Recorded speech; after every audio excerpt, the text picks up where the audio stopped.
Welcome to Scary Basement. Each week, me and my friend Mikey are drawn inexplicably and supernaturally to this very basement, which contains fairy lights made of actual undead fairies, a cursed statue of an ancient god from outer space, and a living crash test dummy. I'm Roxy Polk. And I'm Mikey McCollor. Mikey, let's start out, as we always do, with the scariest thing that happened to us this week. What happened to you outside of the scary basement that spooked you to your very bones? Well, Roxy, I was meeting a friend the other day for a little business talk, little get-together, hangout. Okay. And he asked me to give him a ride to the liquor store so that he could buy one cigarette. A single, not like a pack of cigarettes, one singular cigarette. Single cigarette. I'm he pretty threw sure away, he bought the pack. Okay. Then, smoked the one cigarette and threw the pack away. But then, Roxy, as I was leaving, he went out to the trash, pulled out the pack, and had a second cigarette. I'll tell you why this is so scary. Okay. I'm just worried my friend is going to start smoking at like 39. Yeah, that sounds not great. That was my fear as well. That's very terrifying. Yeah. Especially because it seems like he was setting limits for himself and he immediately broke them. Here's my philosophy on smoking. I love smoking while I'm drinking. Really? Yeah, it like makes you like kind of dizzy in this fun way. So if you're really drunk, how have I never known that about you before? We've gotten drunk together, or at least I've witnessed you getting drunk in front of me many times. Sure. But there was never cigarettes involved. It's not a craving. You know what I mean? It's not like something you need to do. It's just like if you're at a party and everybody's drinking and somebody has cigarettes, you're like, hey, can I get one of those? And you're like, yeah. But every day, the next morning, when I smoke at a party, I want to smoke the next day. But I know that I have to start drinking again to have a cigarette. So it's like I only smoke when I drink. And so, like, since it resets in the morning, I just like, well, if I have 2 drinks, I can smoke a cigarette again. But I'm not going to drink in the morning because I'm not a psychopath. So I just don't smoke. Okay, but your friend doesn't have that kind of system in place, I see. No. He hung out with some folks. He had a couple of smokes with the drinks. And it's all spiraling. So that's scary. Next time, do not give him a ride then. Be like, how about we get you some gum? I'm buying. Gum is a little treat. The problem is, I literally don't think they sell gum anywhere that doesn't also sell cigarettes. Well, I mean, you just don't let him go out of the car. Tell him to sit in the car. I don't know. He's an adult. Put on the child locks. Put on the child locks, and then you go and get him some gum, and then you come back. I'm going to tie him up like I'm a Snidely Whiplash villain, and I'm going to keep him from ever enjoying anything that is unhealthy for him again. Tell him you'll put him on the railroad tracks. I'll also kill him. Roxy, what was the scariest thing that happened to you this week? The scariest thing that happened to me was just alarms. Alarms, Mikey.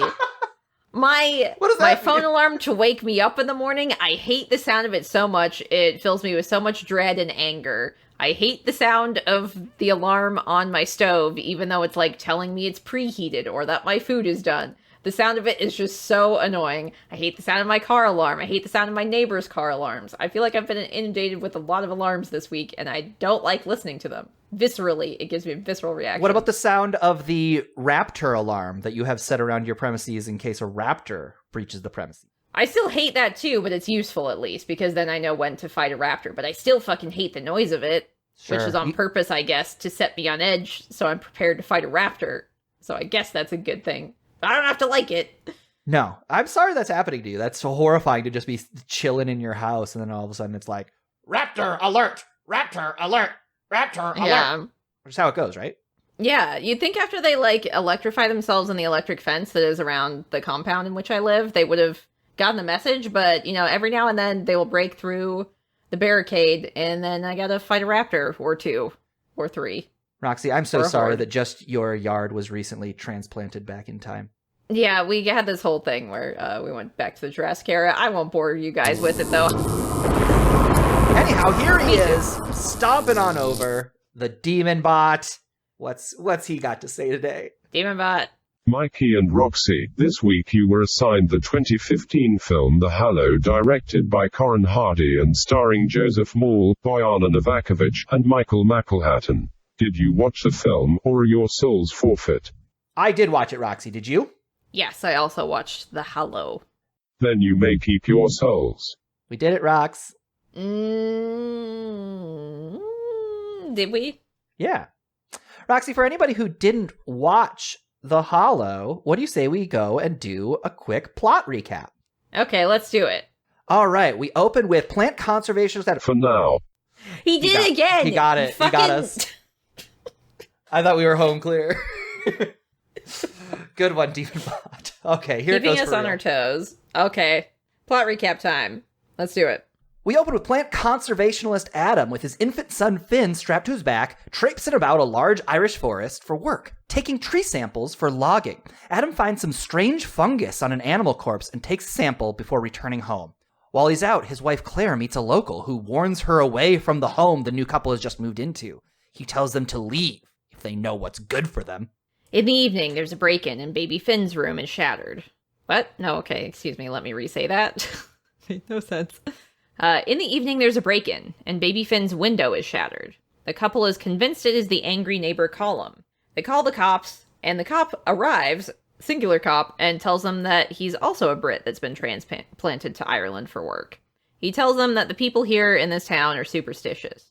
They think the forest is inhabited by things called the Hallow, creatures like fairies, banshees, and baby stealers. The couple thinks this is silly, yet after the cop leaves, Adam sees movement in the woods. The flash of his camera illuminating a creature. Or was it just a trick of the light? Oh, 100% it was a creature in those woods. Maybe even more than one. However, the next day they pretend like it was nothing. Claire is removing the iron bars from the house's windows, and Adam goes into town for supplies with baby Finn. The townsfolk give Adam dirty looks, and it's clear that he and his family are unwanted. While Adam is out, neighbor Colm visits again, giving Claire an old book of fairy tales, and again, warning her to leave. On their way home, Adam's car breaks down because this gross, goopy fungus stuff has infested his car engine somehow. He's then attacked and shoved into the trunk of his car. Hours later, when he manages to escape with Finn, he leaves the car that is somehow riddled with giant claw marks. Once Adam and Finn get home, they call the cops and Adam finds a shotgun. Then the power goes out. Drat! In the darkness, the house is ransacked, and strange residue is left behind. No longer feeling safe in their own home, the family decides to flee in their car, only to be surrounded by the creatures, a horde even. The family manages to get the car working in time, but are only able to flee a short distance before crashing and being forced to flee back to their unsafe home. Adam stares out the keyhole to the front door and is stabbed in the eye by a creature. Yikes!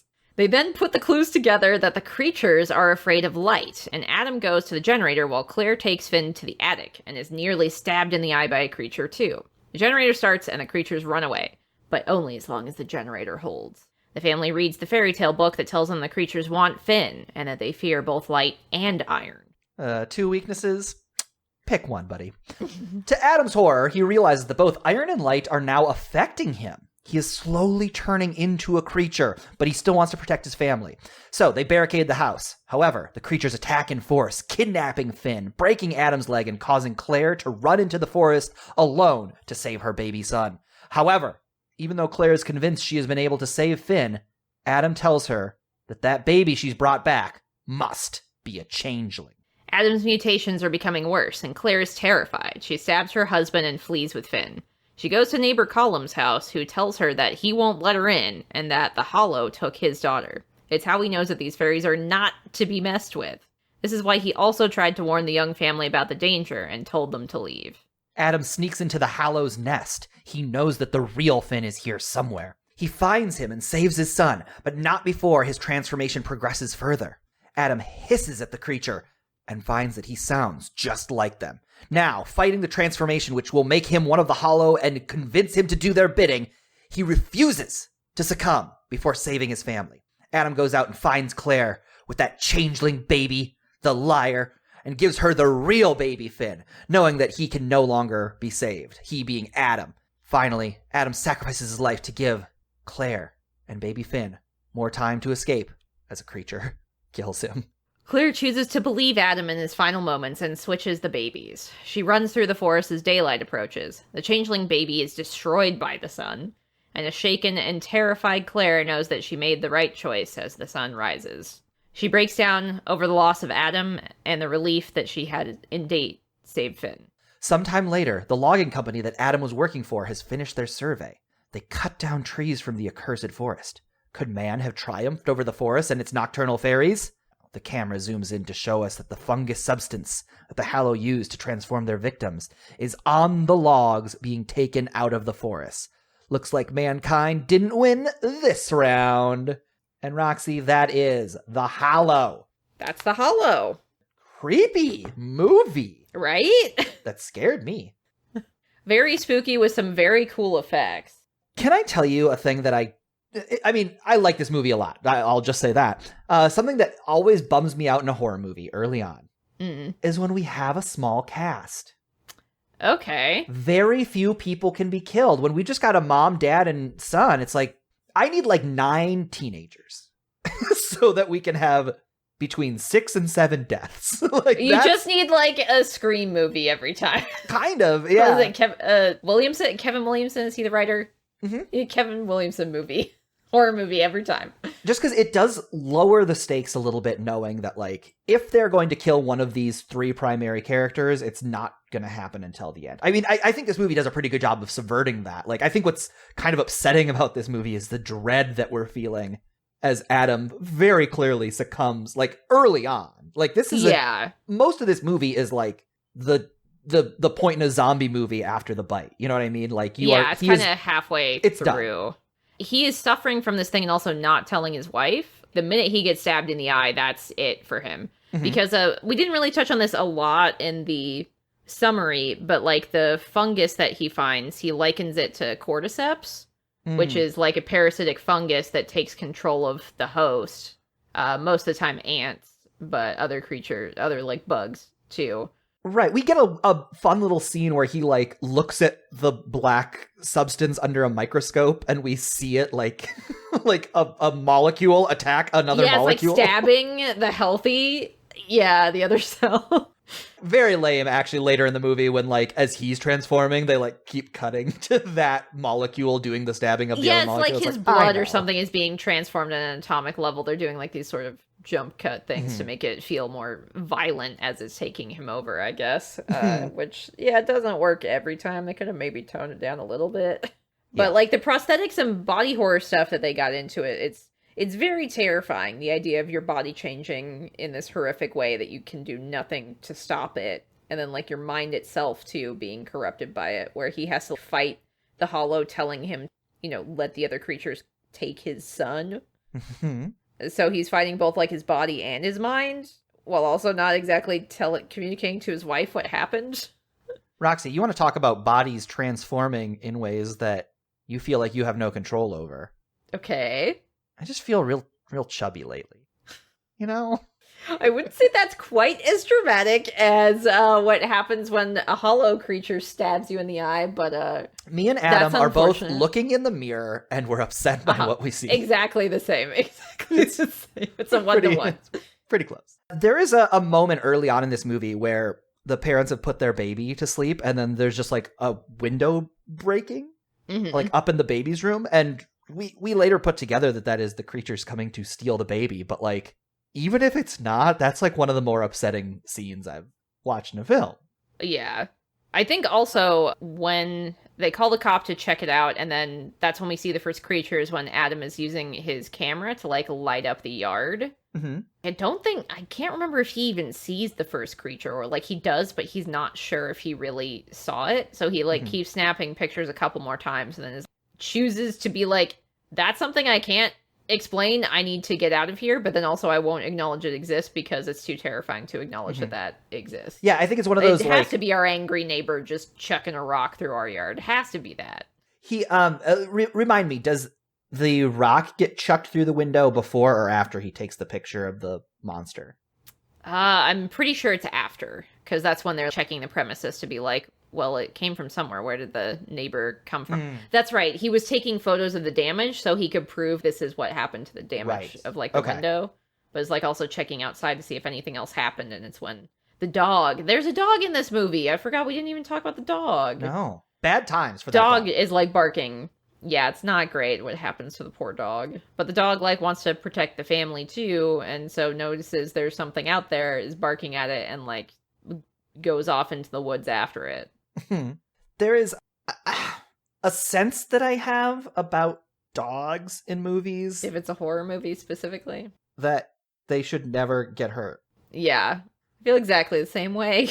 Okay. It's never fun to witness. This is potentially a psychopath thing. This is potentially a fucked up thing I'm about to say. Oh no, okay. I'm much rather myself. something happens to the baby than the dog. The dog is very cute and nice, and the baby, I'm just like, I don't know. Try again. Oh my god. Okay, yeah. 110%. That's a psychopath answer, Mikey. I'd say because the dog and the baby exist on like the same sort of innocence level where it's like they have no control over their situation that they're being put into. Well, you can't pet a baby. I mean, yeah, it's true. So what do we need it for? What are you bringing? Too young to get a job? Too dry to be pet? I don't know. Thumbs down on a baby. I mean, that baby's gonna cost you money too. Dude. Never mind getting a job. It causes you to have a job. Opposite. Most people who live in my home provide. Even the dog. What is the dog doing to earn its keep? Well, the dog mushes on weekends. Oh, okay. It's a sled dog. Gotcha. Yeah, he goes up to the North Pole. Even though your dog is a Chihuahua, Mikey is a really strong Chihuahua. He's not good at it. Okay, he's clearly trying, been, I guess. Miscast. He's clocking in. He's getting a paycheck. That's all that matters, I guess. I really like the moment in this movie where what was his name? The scary neighbor, Colm? Column. Like a column that supports a house in the basement? Yeah, that's how you pronounce it. He pops over to give them the book of proof. Yeah. He just has this ancient tome. No mention of where he got it or anything. He's just like, here. And he's also being so creepy about it where he's probably just trying to be serious to be effective at warning these people about it, but instead it just makes it look like he is harassing them. Right. It's such a PR thing, right? Like your message can be as beautiful as anything, but if you're not saying it effectively, it's not going to resonate. Yeah, which I guess also if you just start off immediately being like there's monsters in the woods that are going to kill your child or take your child, that also wouldn't be taken seriously. So I don't know. It's difficult, I guess. Roxy, I am just realizing in the moment that this neighbor is Hillary Clinton. What? A great message delivered ineffectively and ultimately rejected. I mean, eventually they read the book and they listen to him, but it's too late by that point. Don't I know it? It was too late by our point, too. There's also a thing, too, where you get to see his daughter, transform. She is living with the Hallow. The Hallow are trying to replenish their numbers by literally corrupting humans to bring them into the fold. And so that begs the question, too, are all of the creatures who are, Hallow, were they once human? We don't know. I remember this distinction on, Game of Thrones, that they had, there were, the White Walkers, which were, a sub-creature. Okay. And then there were the whites, which were humans turned into, joined their army. And that's interesting. I hadn't thought about it in this sense. There might be Hallow creatures, and then there might be people who have been infected with the Hallow. Yeah, which I assumed it was, a little bit of both. They're their own weird creatures. But then again, it could also just be that it's literally the cordyceps type fungus, the weird black ooze is actually what they are. And then they just corrupt everything around them. And it's just a question of how long it has to deteriorate you. Because we see, Adam transforming over the course of the last half of the movie. And then we see, I think it's Clara is the daughter. Or Clara, maybe. Who is Column's daughter, who was taken years ago. She's pretty messed up, but she still has hair. She still has her old clothes from that time. You can tell that she used to be human, even though her face is extremely fucked up. Yeah. And messed up looking. So it's it could take a long time, or just, if you're transformed from a human, you're going to vaguely resemble it to some extent too.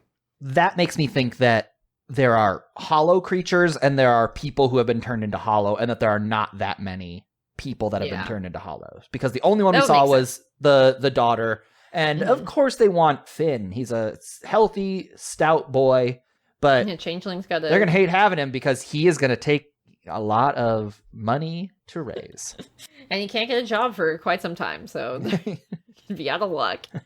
I do want to talk about, we talked about how the special effects in this movie are pretty good. They're a lot of practical effects. And in particular, when the changeling baby dies and its like face unfolds like a flower and there's like a skull in the middle of it. Yeah. That was like the best part. It was so good and so creepy. It's very good imagery. And I want to know who came up with that concept. It's very good. It was the actor who played Adam. Oh, of course. Okay. There, A+ for that guy. He's doing his acting job and concept work. Well, they were originally just going to light a doll on fire.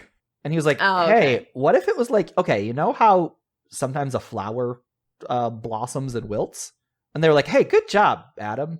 Because This is the forest, so yeah. He made them call him Adam on set. Oh, okay. He's method acting, I see. He wore the prosthesis all the time, you know. Hissed at people in between takes. Yeah, he really got poked in the eye. Yeah. There's one scene that is one of my favorite, like as a story structure brained person, that was so like had to have been intentional. It was so smart and so cool. So we've gotten a couple hints of the creatures up until this point, but then we get this really good sequence where Adam is driving and his car is stalling out, and that's when he checks the hood and notices that all that goop, black goop in the hood. And then he goes to the trunk, and all the while baby Finn is still strapped in the back. Yes, and like Adam, crying. very stressful. Like baby stuff is stressful because it's like, oh yeah, you want to keep these babies safe. I've made a lot of jokes about how obnoxious babies are. I want to keep them safe. Yeah, there's something about like the pitch in a baby scream or something that just activates, you know, humans on a primal level to be like, that feels I need to do evolutionary. something about that. Yeah, I need to do something about that. That means something is wrong. But so my moment that I loved so much in this movie. So Adam gets like clunked on the trunk. Like he's like reaching into the trunk and they like clunk him with the trunk handle and then push him in the trunk. Yeah. And so he wakes up in the trunk and the baby is screaming in the car. Uh-huh. And he fights through the back seat. Like he rips apart the back seat and climbs through. From a story perspective, that is literally him being birthed into a new world. Like, it looks like him coming out of the vaginal canal and emerging into the world. Uh-huh. But, like, for this character to have gone from one world where, like, you know, our world, where we understand what's happening and you buy a house and you're safe. Reality. And then he is coming into a new world where he is fighting creatures. I just thought that was so cool and such, like, a really interesting visual way to show your character crossing a threshold into adventure, as Joseph Campbell would put it. My favorite shot of the movie, I wrote it down and then I circled it. How cool. Oh yeah. It's very good, especially because like the editing and the sound design in that scene, he's so desperate the way he is clawing at it, because he's literally ripping up like the foam to get from the trunk into the back seat while the baby's screaming and the trucks or the car is being like jostled around. Once he gets the baby out, you see that the car has been slashed, like, by giant claws. And he's like, what did that? There is something about, like, putting your character in such a desperate, unwinnable situation. And then you still have to, like, find a good writerly or filmic way to show them getting out of that desperate situation. And I think this is just such a beautiful example of... Because you're right. He is so desperate. He is ripping through the foam. I think this movie does a great job of making us feel, like, just through, like, filmic language, how desperate this situation is. So much of the, like, the darkness and the, like, the moments when Adam is, like, struggling to get the generator up and going again. It's like while he's like succumbing to parts of it too, like the creature or the hollow like that is infecting him is basically trying to slow down him turning on the generator because that would interfere with things. So he's like fighting himself. And then also realizing what he's becoming. It's poor guy being attacked on all fronts. Yeah, and then you have the wife too who has to slowly realize, oh yeah, I can't trust my husband. Before she is on board with it being like, oh, that is a changeling, that's not my son. You know, from her perspective, it just looks like he is trying to kill our child now. He has lost it. I don't know what's happening to him, but I can't trust him now either. Yeah. That's another thing that's kind of interesting about this movie, and I don't know, I guess kind of gets us into this big idea. This fear, like, I would say that the narrator, or the protagonist of this movie shifts, probably once Adam gets poked in the eye. From Adam to Claire, to his wife. Yeah, I'd say and so. It starts to become this movie about like, I think there's very much this tension about like, I don't know, I think about nature and nurture a lot with babies, obviously. Okay. This idea that like, you know, you would have this kid and they have some inherent nature, but then like your environment is going to affect them. And I think what's initially scary about like the Adam half of this movie is that you have brought your baby to an environment that is going to change them. That is pretty literal. But then like once it shifts, it starts to get into this like, even your co-parent, even this person that is equally in charge of raising this child, they can change the baby into something you don't want the baby to be also. Like, that's very terrifying. That I mean, we talk about this so much. You don't know your husband, you don't know your spouse, and how terrifying that idea can be. And this movie, I think, in a way that, like, more makes sense to me than muddies it, it kind of dances back and forth between, like, Adam is both becoming this horrible monster and retaining himself. Like, he is fighting to retain himself, but like the idea that he is the main threat for at least big chunks of this movie, or at least you think he could be, like, you don't know what the resolution of that's going to be. Like, ultimately he doesn't do any harm to his family whatsoever. Like, what he says is, like, I would never harm you. He actually never does. But there is that threat that you don't know what he's capable of when he's being transformed, because you know he's not going to be himself eventually.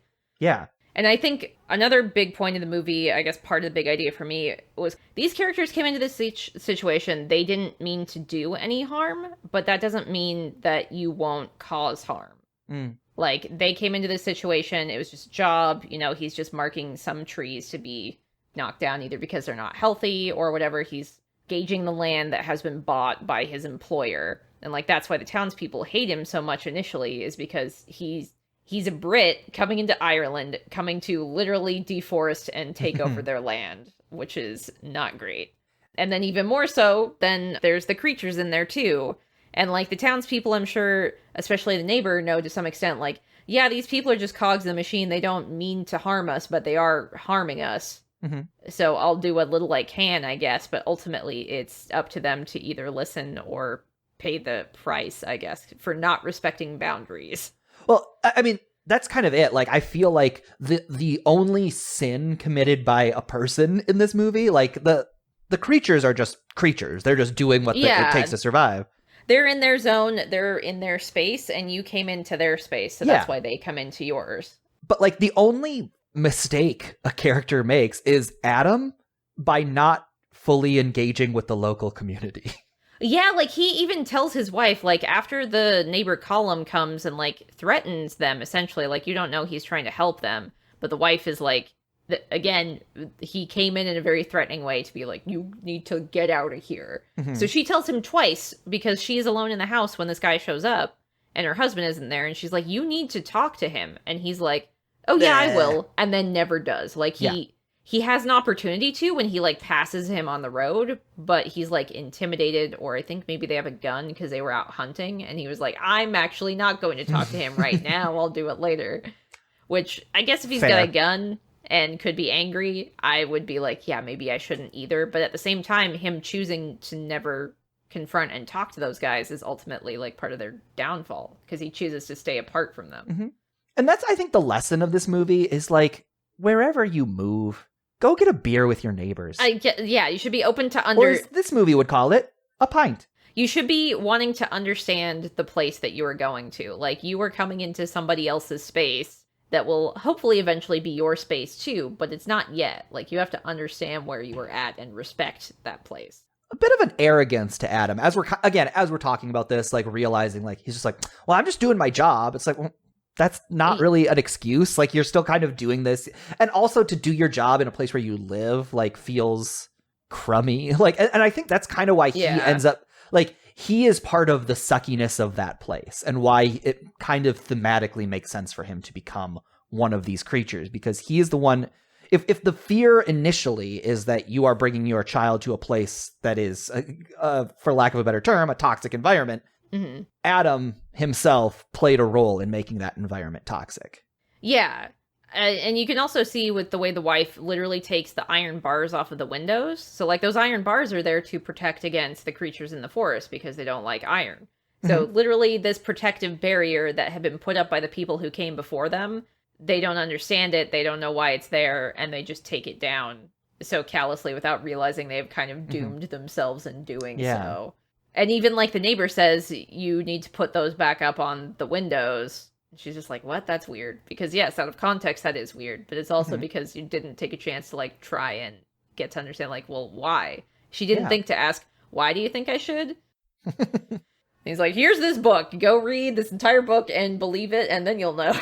It is funny to move into a new neighborhood and have your creepiest neighbor come and be like, here's an illustrated tome about our legends. Also, maybe you should leave. Get the fuck out of here. The idea that this movie is, in one way or another, saying, sit down and read the book. Like, it's on you to dig through this pen and ink book that about changelings. Well, I think there's also, like, a very complicated history, especially with England in particular, like, coming and taking over land, you know? A little bit of colonialism, right? Yeah, like 110%, especially with what Ireland has been dealing with for, I don't know how long, but a very fucking long time. Their relationship with England, not the greatest. I mean, America, where we live, was a product of colonialism. And so I think it's also saying something about that, too, where it's just kind of like, you can sort of just leave things as they naturally are to do their own thing. You don't have to keep trying to push where you're not wanted or don't belong. Like, this place was fine before you came here, and now since you cut down those trees and you're going to take them to your civilization, you're going to fuck yourselves, I guess. Which, that part normally doesn't happen. There's normally never, like, retribution for when stuff like that happens. So I guess in a way it's kind of like the forest doing what it can to fight back for being destroyed in this way. What I would almost kind of push back on that a little bit is that, to me, it's less about, like, leave things as they are, and it almost feels like contextually... Well, more like respect how they are. Exactly, yeah. It's like, they're, in context, these people are very welcoming.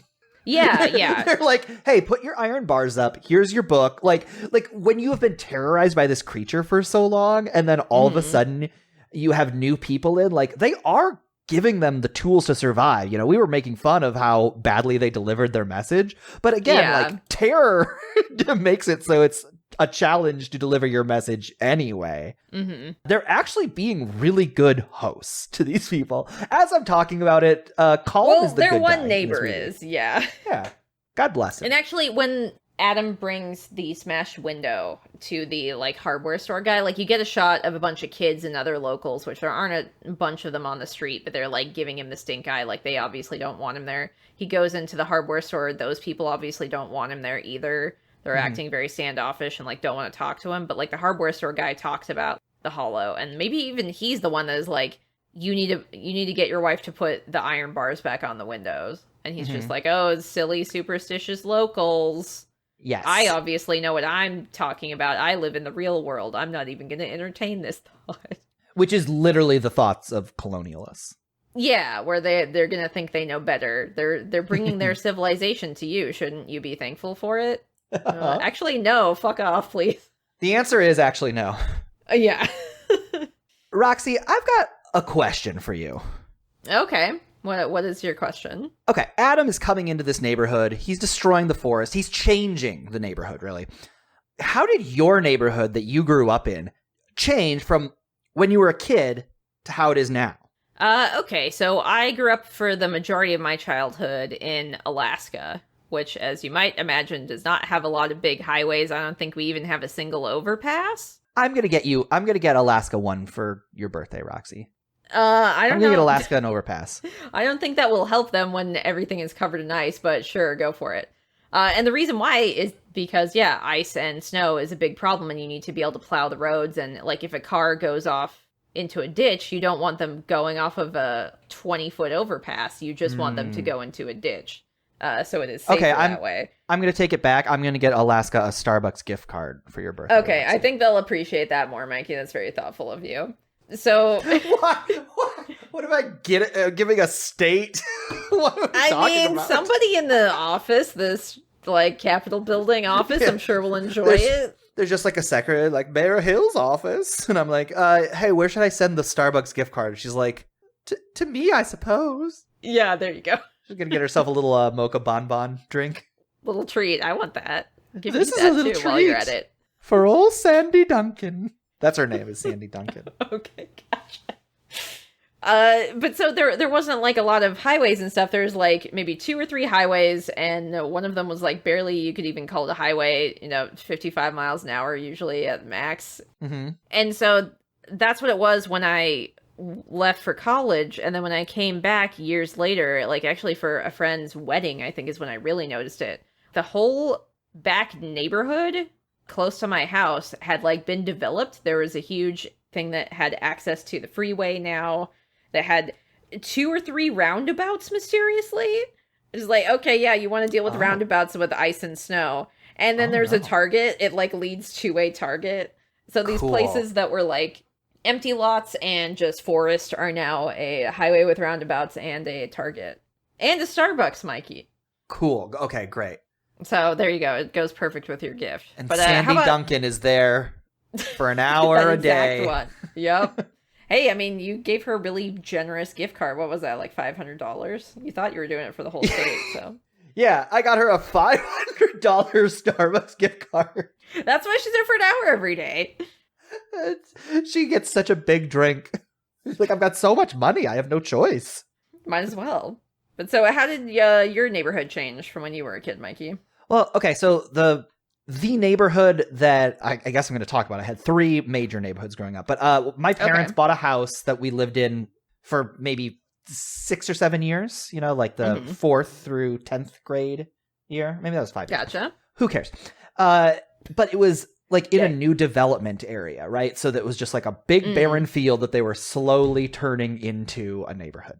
And we had this giant, like wavy, amber waves of grain style field that like right next to our house. And there's like this beaten down path that would go across this field to like, there's like a medical center, like a tiny little doctor's office that had a gift shop. So you could go there and buy candy from like 11:30 a.m. to 1 p.m. Like it was never open. It had the worst hours. Oh no. Especially like if you're a kid, it's like that's during the time when I'm in school. I can't even make use of this. How annoying. Absolutely never a time when I could go buy candy. But like that's where we would like go walk our dog. And I just remember like so many times my dog getting loose and like running through this field and just like freaking out because I was like, I'm never gonna catch her. And I remember like trying to catch her as she ran through this field. It was really scary. Oh no. Especially because if the dog is, like, not as tall as, like, shorter than the grass, then you won't be able to see. Exactly. That's what it was. She was, like, a black lab, but the grass was, like, pretty high. So she was, like you could kind of see, like, rustling.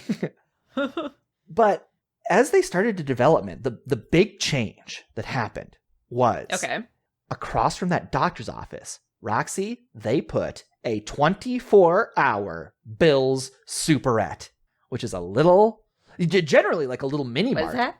But but this one was like history's greatest Bill's Superette. It was just this giant cavernous like Walmart of a gas station. Oh, okay. And we could get candy and hot chocolate whenever we wanted. And it was huge. It was a 24-hour type of deal? Yeah. Oh, it was. We would get caramellos at 1 a.m. Who gives a shit? That reminds me of like Buc-ee's. I wonder if it's similar to Buc-ee's in Texas, which is like these giant gas station shopping complex places.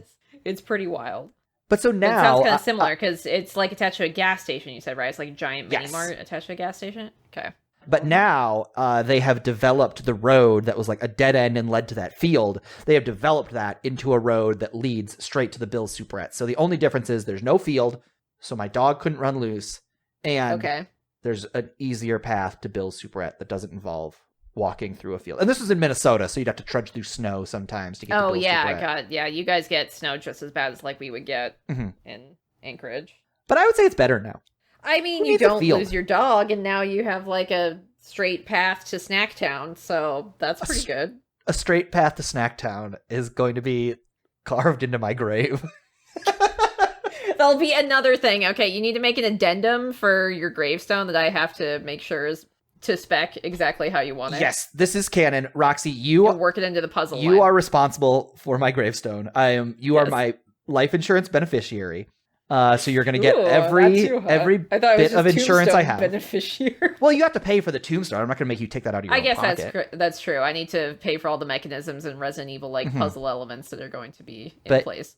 Yes, I need my gravestone to have a puzzle that anyone could solve, but like a medium tier difficulty. Like I don't want it to be so hard that nobody solves it, but I also don't want it to be like they're either going to get a magnum or some sort of gemstone that is going to fit into the eye socket of like a animal head in a wall of your or something. grave. Yes, there you go. Yeah, see, I'll make it that. Okay, we need to find someone who's going to be in charge of my grave because I guess we're deciding you're dying first. I guess you're like 1 year older than me, 2 years maybe. Yeah. Well, listen, sure. Roxy, I've got a one-way route to Snacktown, so I am definitely going to die first. Okay, this is true. Roxy, on a scale from 1 to 9, since the number 10 does not exist in the scary basement, how likely would you say the events of the Hallow are to happen in real life? So I said 8 out of 9. Whoa! For destroying natural boundaries and land for profit. That's true. Yeah, that's fair. Literally happening right now. So that was kind of the angle I went for. But I docked off 1 point because fairies aren't real. Right, I feel like this is my answer for every single thing. It's like, capitalism is real, but not this monster. So 8 out of 9. That's always my answer, I guess. Yeah. No, that's the tenor at which horror movies are operating. I said 2. All right, explain. I strongly believe the neighbors in this movie would either be much more helpful or much less helpful. Okay, that's also a good point. I think their medium tier of like, we're helping you, but so ineffectively is like the uncanny valley of not believable. Yeah, I could definitely see that. That makes... Yeah. I think we're both correct. So we'll average it out. There's no correct answer. What am I saying that? It's just, it's whatever you choose. 5, right? Yeah, I think so. Yeah, 5 is the median or mean number. Mathematicians, please let me know. Okay, so Mikey, we made a bet last week, which was in what minute of the movie does the first creature appear? So Mikey, you said 30 minutes in. I said 30 minutes. That's the perfect time to break into Act 2. And I said 21 minutes. The answer, Mikey, I think I might be psychic. It is 22 minutes. You were very close, yeah. 1 minute away. That's insane. Mm-hmm. This is actually something I'm arguing with my writing partner right now. We're writing a movie together, and I want the first act to be 30 pages, which would mean 30 minutes, and he wants it to be 25 minutes. And I'm like, you can do 30-page Act 1. And this movie was like, nope, we did a 22-page Act 1. Shut up. So I'm going to call and concede tomorrow, and we're going to get a very short Act 1 in the movie we're writing. Okay, well, hopefully it'll be like the best short Act 1. It'll be the best 22 minutes, you said? 23? I think Act 1 is the best part of any movie, right? It's all mystery. You don't know what's going on. Anything could happen at any moment. All of a sudden, like, I mean, this movie, even specifically when we were making this bet, you were like, I want to say what minute mark does the first creature show up? And I have a little, like, what is that, like, wavy dash, like, teal day before creature to indicate like something like creature, because you didn't want to tell me what the creature was. So I was like watching it and I was just like kind of excited because it's just like, I don't know, it's this sense of adventure, like sense that anything could happen. Yeah, I think that's true because like the more the movie goes on, the more it narrows down like what can possibly happen, I guess. So like you lose that potential for anything to happen. It's Schrodinger's screenplay. Sure. The possibilities of what the movie could be collapse under observation. Roxy, the total bet score thus far in our scary basement run. Okay, yeah. Mikey's been keeping a tally. Adding your point, we are up to 16 points for you, 11 points for me, and 1 haunted tie. Ooh. Why would it be haunted? I don't know. Because why not? Everything's haunted down here. It makes sense that it would be. A lot of things are haunted back long here. Enough. Yeah. My podcast mic is definitely haunted. I mean, it looks haunted. It looks like it's going to literally catch on fire, maybe. It's unfortunately, Roxy, it's haunted by the... It's unfortunately haunted by the ghost that gave Dan Aykroyd a blowjob in Ghostbusters. What? So, I mean, it's not... What? Do you know about this? No, what? Is there an implied scene where something like that happens? Roxy, I don't think it's implied. I don't remember. I only seen Ghostbusters once. Happens? I feel like he like is in the library and there's like a haunted ghost lady and she like goes down on him and then it's just like a shot of his face and his like eyes crossed because he's getting such a good blowjob. Oh my god, you must be joking. No. You're fucking with me, aren't you? Okay, which Ghostbusters was this? Ghostbusters 1? Oh my god. If that is real, this makes me want to rewatch that movie tonight, because I have not seen that movie since I was a child, and I definitely would not have registered what the hell was going on when I was the age in which I saw this movie. That's horrifying. Great kids classic. Yeah, people like it. I'll just send you a quick, like that. I'll just send you a quick Decider article. Oh my god, there's an article about this. Yeah, the headline is, "So that happened. Dan Aykroyd got a blowjob from a ghost in Ghostbusters." Yeah, and then here's the shot I'm thinking of. He just like crosses his eyes because, I don't know, clearly Dan Aykroyd has never gotten a blowjob. Responsible for that? Wow, this clip. Okay, we'll send this to our editor and we can put it in the show notes so you guys can see this, but also you can just literally type it into Google. This is wow. In the same way that the actor who played Adam was so in character that he was the one who suggested the baby transform with the flower, Dan Aykroyd was so in character that he said, "What if I got a blowjob from that ghost?" And then I look like a cartoon character when it happened. This is maybe off topic, but this is wild. One of my favorite. We're already in it. We're in it, Roxy. One of my favorite football writers was just followed on Twitter by the band Eve 6. Do you remember the band Eve 6? I'm sure if I heard one of their songs, I'd be like, I have heard that before, but I cannot place the name with the band. They're the band who went, I would swallow my pride, I would choke on the rind, but the lack thereof will leave me empty inside. Yeah. And that's also the song where he goes, "Wanna put my tender heart in a blender, watch it spin around to a beautiful oblivion." So all this is to say, today on my Twitter feed, I was getting tons of retweets from the guy who runs the Eve 6 Twitter, who I assume is just the Eve 6 guy. Them?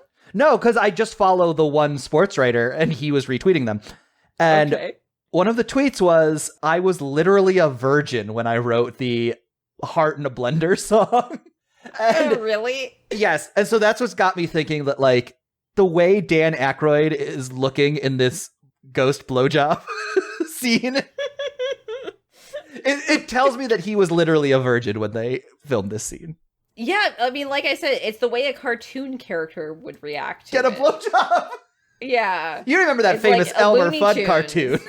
Yeah, exactly. That's what you would think if you try and picture that. That's what that looks like. That's, yeah. Roxy, thank God the Demon Bot is marching over here to end this conversation. Yes, Demon Bot, please save us so we don't have to talk about Dan Aykroyd getting a blowjob anymore. I am done.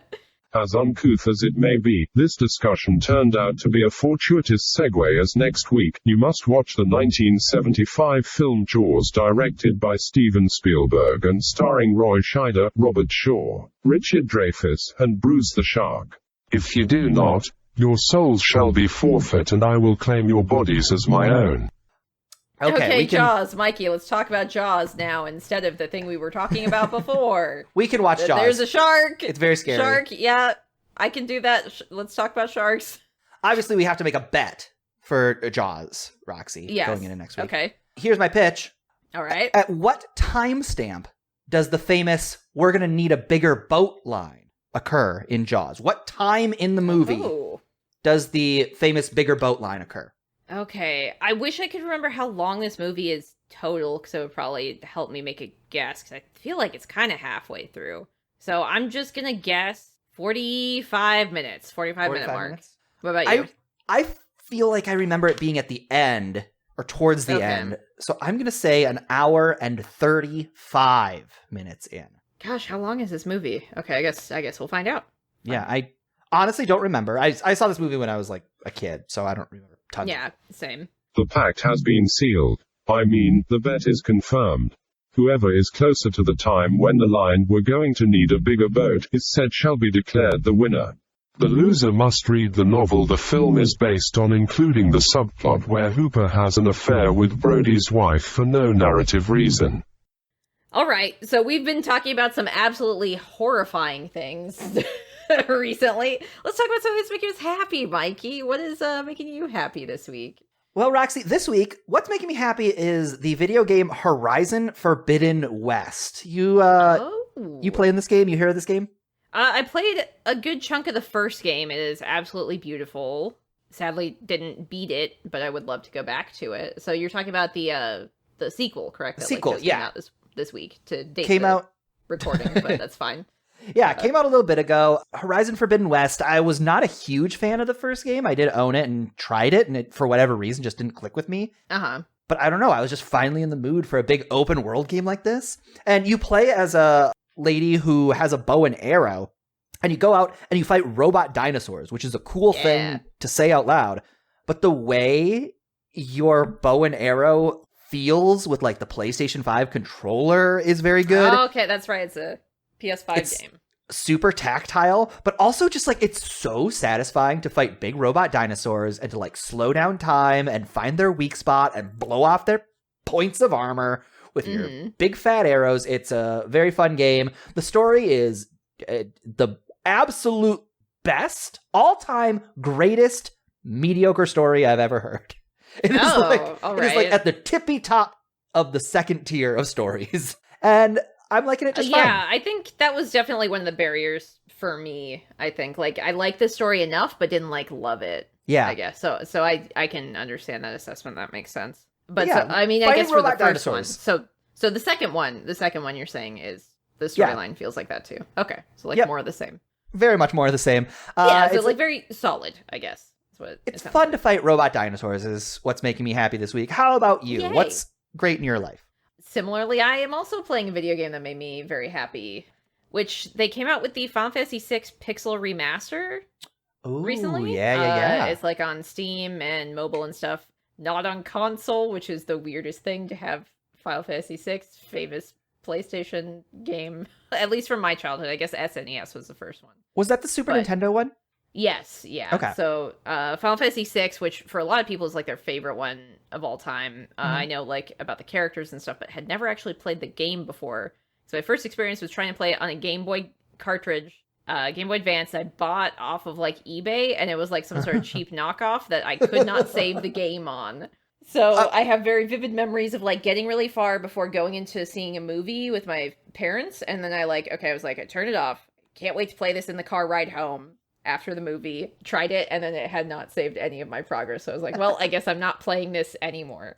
I remember when you showed me you had your Game Boy Advance and you opened it up and you clicked it on and you were like, Mikey, check it out. This is Final Fantasy VI. And it was like, welcome to Final Fantasy VI. And I was like, Roxy, I don't know about this. And you're like, it's fine. It's fine. And then you wrapped yourself in a blanket and shook. You remember that? Yeah, I do. Thanks for reminding me, Mikey. That was a really great time in my life. Everything was just perfect. I'm making good life choices, buying things from eBay with mysterious origins. Yeah, I remember I went to drive you to pick up your car from the mechanic, and they were like, oh, it's going to be $1,300, and you wrapped yourself in a blanket and went, it's fine! It's fine! So I deal with any trauma or any problem. This is what everybody knows about me. Yeah, you wrap yourself in a blanket and shake. That's why I always wear a blanket like a cape everywhere I go. So just in case I need it. But yeah, anyway, I started playing that on Twitch, which was really great because a lot of people like came into chat and were telling me about like their first experience playing it. Some people had played it like on the Super Nintendo and everything. And it is a charming game, Mikey. It is a very charming game. I like it a lot so far. I understand why it's people's favorite. I'm going to continue playing it this week. And I really wish it was the game that Square Enix is paying attention to give it a full HD remake like they did with Final Fantasy VII. I think it would benefit a lot from it. Maybe someday, but for now we got Pixel Remaster and I'm having a fun time with that. Great. I love it. I love that you got that game. Roxy, each week the Demon Bot hires a new monster to guard the basement door to keep us from escaping. And yet each week we still escape. Are good at our jobs. This week I brought something that is going to help us get past the guardsmen of the basement. Okay. Check it out. What is it? Nunchucks. Okay, singular? Just the one? Just the one pair of nunchucks. I'm going to swing it around and I'm going to hit him in the head. Are you ready? Okay, I'm going to stand away from you. I don't know how trained you are with that. But okay. Not very. Yeah, I didn't think so based on those moves, but... Okay. Wasn't going to say it. I'm just going to go up the stairs, open the basement door.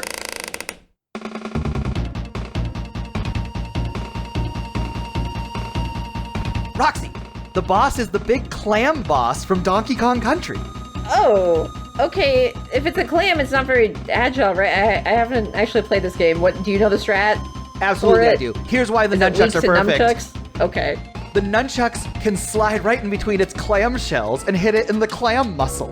Okay, this is this weak spot. Yep, here we go.